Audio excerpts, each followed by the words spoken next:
Tous les ouragans ont un nom. Celui-ci s'appelle Martin.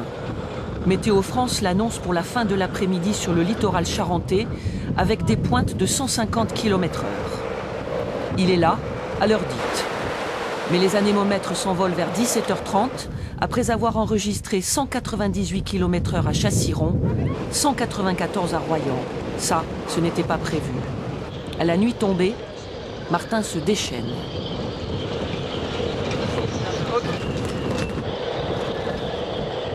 J'étais chez des amis là dans La Rochelle, puis il y a un gros arbre énorme qui est déjà tombé sur la maison. Alors on est venu voir là, mais on est tombé dans une tornade énorme. J'ai jamais vu ça de ma vie. La violence du vent est inouïe. Les services de secours sont assaillis d'appels. Les toitures sont arrachées, les vitres volent en éclats. Les arbres s'abattent par centaines sur les bâtiments, sur les lignes électriques et téléphoniques, sur les routes, rendant intervention et communication très difficiles. Je ne sais pas comment on va s'en sortir, mais tout est urgent. Les trains ne circulent plus. L'autoroute A10 est coupée. Un peu partout, des naufragés de la route, guidés par les pompiers, trouvent refuge dans les villages.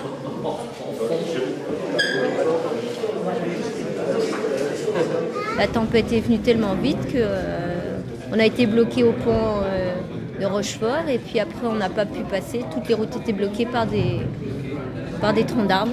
Ils vont avoir du chauffage.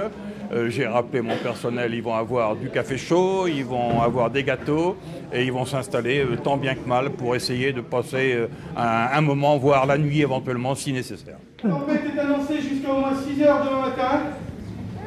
On comptabilise à peu près 2500 interventions sur le secteur. Le plan Orsec est déclenché dans les deux Charentes. Des cellules de crise sont mises en place dans les préfectures.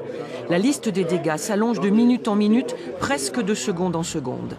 L'ouragan progresse à une vitesse folle vers l'intérieur, sans faiblir pour autant sur les côtes. Un peu partout, l'océan monte à l'assaut des terres, les digues cèdent.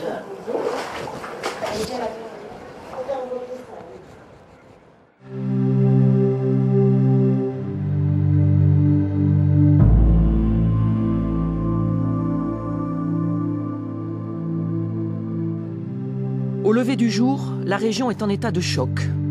Les habitants découvrent effarés leur ville dévastée, leurs maisons éventrées, leurs jardins saccagés, leurs outils de travail détruits. Ils peinent à trouver les mots pour raconter leur peur, leur nuit d'apocalypse.